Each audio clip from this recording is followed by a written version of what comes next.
আসসালামু আলাইকুম প্রিয় দর্শক, সবাইকে স্বাগত জানাচ্ছি আজকের সারা বিশ্বের সর্বশেষ গুরুত্বপূর্ণ সংবাদে। চীনে গোপন যুদ্ধ ড্রোন প্রকল্প স্থাপন করেছে রাশিয়া চীনে একটি গোপন যুদ্ধ ড্রোন প্রকল্প স্থাপন করেছে বলে দাবি করা হচ্ছে এবং তা ইউক্রেনের বিরুদ্ধে যুদ্ধে ব্যবহার করার জন্য দীর্ঘপাল্লার আক্রমণ ড্রোন তৈরির লক্ষ্যে পরিচালিত হচ্ছে। ইউরোপের একটি গোয়েন্দা সংস্থার দুটি সূত্র এবং রয়টার্সের পর্যালোচনা করা নথিগুলোর মাধ্যমে এই তথ্য উঠে এসেছে।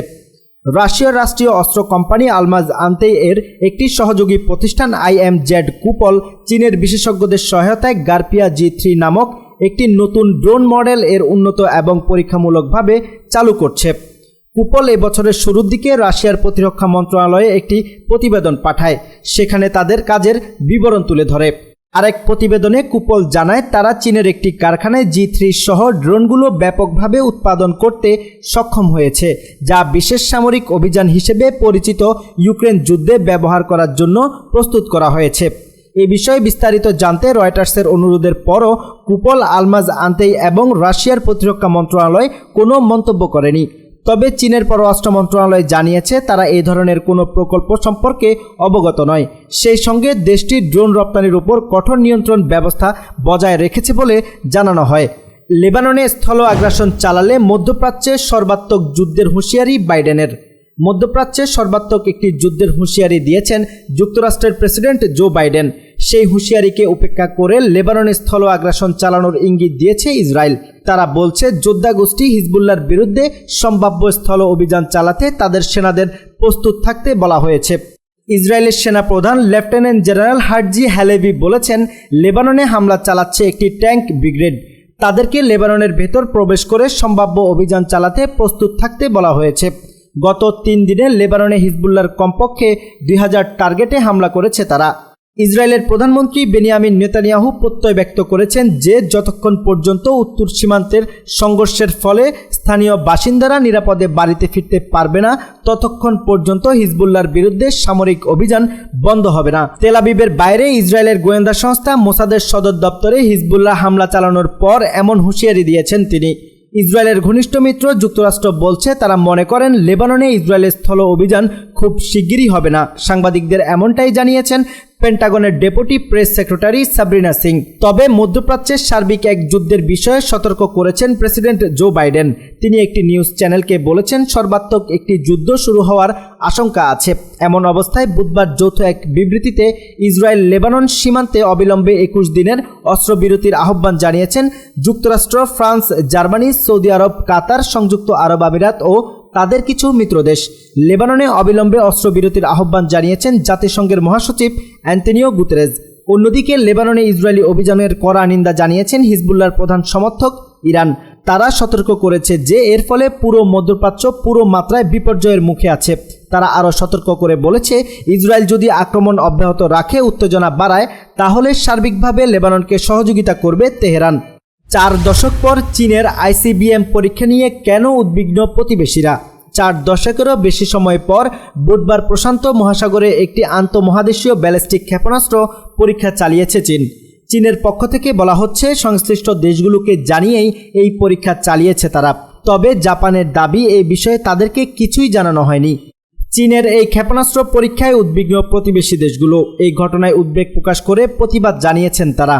আন্তর্জাতিক পানিসীমায় ICBM নিক্ষেপ করা নিয়ে চীন বলছে এটি একটি নিয়মিত পরীক্ষা এবং কোনো দেশ বা লক্ষ্যবস্তুকে টার্গেট করে ক্ষেপণাস্ত্রটি নিক্ষেপ করা হয়নি।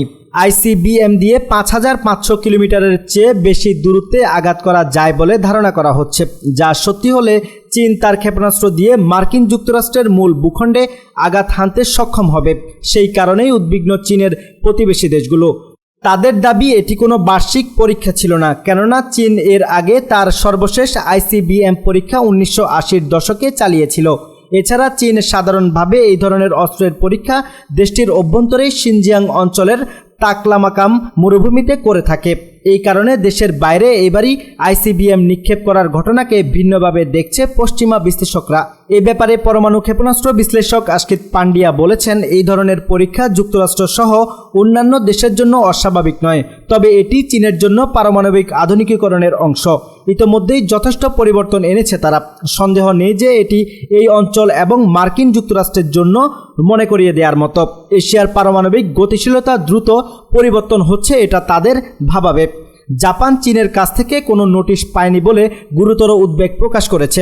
অস্ট্রেলিয়া ও নিউজিল্যান্ড এই ঘটনায় উদ্বেগ প্রকাশ করেছে। অস্ট্রেলিয়া বলছে এই পদক্ষেপটি অস্থিতিশীল এবং এই অঞ্চলে ভুল গণনার ঝুঁকি বাড়াচ্ছে, যে কারণে বেজিংয়ের কাছে ব্যাখ্যা চেয়েছে তারা। অন্যদিকে নিউজিল্যান্ড এটিকে অনাকাঙ্ক্ষিত এবং উন্নয়ন সংক্রান্ত বলে অভিহিত করেছে। চীনের এই ক্ষেপণাস্ত্র পরীক্ষাকে মার্কিন যুক্তরাষ্ট্র এবং তার মিত্রদের জন্য আরেকটি জেগে ওঠার আহ্বান বলে মনে করেন দক্ষিণ কোরিয়ার ইয়াও মহিলা বিশ্ববিদ্যালয়ের আন্তর্জাতিক সম্পর্কের অধ্যাপক লিফ এরিক উজলি। তার মতে ওয়াশিংটনের কাছে বার্তাটি হলো যে তাইওয়ান প্রণালী জুড়ে একটি সংঘাতে সরাসরি হস্তক্ষেপ করলে আমেরিকা আক্রমণের ঝুঁকিতে পড়বে। একই সাথে এটি একটি উস্কানিমূলক পরীক্ষা যা একাধিক ফ্রন্টে লড়াই করার জন্য চীনের সক্ষমতা প্রদর্শন করে। অন্যদিকে পাকিস্তানের শিয়া সুন্নি সংঘাত। পাকিস্তানের উত্তর পশ্চিম কুররামে শিয়া ও সুন্নি জনজাতির মধ্যে সংঘর্ষ হয়েছে, এতে অন্তত 20 জন নিহত হয়েছে। প্রতিবেদনে বলা হয়েছে 5 দিন আগে তাদের মধ্যে বিরোধ শুরু হয়। আফগানিস্তান সীমান্তের কাছে কুররাম জেলায় একটি জমি নিয়ে বিরোধ থেকে এই ঝামেলার সূত্রপাত। তারপর সেই ঝামেলা বড় ধরনের আকার নিয়েছে। কর্তৃপক্ষ জানিয়েছে অন্তত পক্ষে 75 জন আহত হয়েছেন। কুররামের এক উচ্চপদস্থ প্রশাসনিক অফিসার বলেছে প্রচুর বাড়ি ক্ষতিগ্রস্ত হয়েছে। সরকার ও অন্যান্য জনজাতিরা এই সংঘর্ষ বন্ধের অনেক চেষ্টা করছে, কিন্তু এতে কোনো লাভ হয়নি। আঞ্চলিক সরকারের মুখপাত্র ব্যারিস্টার সাইফ আলী জানিয়েছেন উত্তেজনা কম করার জন্য প্রশাসন প্রবীণ জনজাতি নেতাদের সাহায্য নিচ্ছে। তার দাবি দুই পক্ষই সংঘর্ষ বিরতিতে রাজি হয়েছে। সাম্প্রতিক বছরগুলোতে কুররামের শিয়া ও সুন্নিদের মধ্যে একাধিক সংঘর্ষ হয়েছে। জুলাইতেও তাদের মধ্যে জমি নিয়ে বিরোধ দেখা গিয়েছিল, তখনও সংঘর্ষে বেশ কিছু মানুষের মৃত্যু হয়েছে। পাকিস্তান হলো সুন্নি প্রধান দেশ। এখানে মোট জনসংখ্যার মাত্র 15% হলেন শিয়া মুসলিম। তারা অভিযোগ করেন তাদের মাঝে মধ্যেই সহিংসতা ও বিভেদের শিকার হতে হয়। আবারও ইউক্রেনে $375 মিলিয়ন সামরিক সহায়তা ঘোষণা যুক্তরাষ্ট্রের। ইউক্রেনের যুদ্ধ শুরু থেকে রাশিয়ার বিরুদ্ধে অকুণ্ঠ সমর্থন দিয়ে আসছে যুক্তরাষ্ট্র। জাতিসংঘের সাধারণ অধিবেশনে বিশ্ব নেতারা দেশে দেশে যখন যুদ্ধ বন্ধ এবং হানাহানি বন্ধের দাবি জানাচ্ছে, ঠিক তখন ইউক্রেনে আরও সামরিক সহায়তা পাঠানোর ঘোষণা দিয়েছে জো বাইডেন প্রশাসন। বুধবার $375 মিলিয়ন নতুন সহায়তা প্যাকেজের ঘোষণা করেছেন মার্কিন পররাষ্ট্রমন্ত্রী অ্যান্টনি ব্লিংকেন। প্রতিবেদনে বলা হয় মার্কিন পররাষ্ট্রমন্ত্রী অ্যান্টনি ব্লিংকেন এক বিবৃতিতে বলেছেন যুক্তরাষ্ট্র রাশিয়ার নৃশংস আগ্রাসনের বিরুদ্ধে ইউক্রেনের প্রতিরক্ষার জন্য প্রতিশ্রুতিবদ্ধ। ওয়াশিংটন যত দ্রুত সম্ভব এই নতুন সহায়তা প্রদান করবে। এতে জানানো হয় প্যাকেজটিতে HRM-ARS ক্লাস্টার এবং আর্টিলারি যুদ্ধাস্ত্র, আর্টিলারি সাঁজোয়া ও হালকা যান, ছোট অস্ত্র ও জ্যাভলিন এবং TOW ক্ষেপণাস্ত্রের মতো আর্মার বিরোধী অস্ত্রের পাশাপাশি AT-4 অ্যান্টি ট্যাঙ্ক রকেটের জন্য গোলাবারুদ ও সহায়তা অন্তর্ভুক্ত রয়েছে। এর আগে গত বছর মে মাসে ইউক্রেনের জন্য $375 মিলিয়ন সহায়তার প্যাকেজ ঘোষণা করেছিল যুক্তরাষ্ট্র। আর 2022 সালের ফেব্রুয়ারিতে রাশিয়ার আক্রমণের পর থেকে মার্কিন যুক্তরাষ্ট্র ইউক্রেনকে সামরিক ও অর্থনৈতিক উভয় ক্ষেত্রে প্রায় $175 বিলিয়ন সহায়তা দিয়েছে। প্রিয় দর্শক, আজ এখানেই শেষ করছি। সবাই ভালো থাকুন, সুস্থ থাকুন।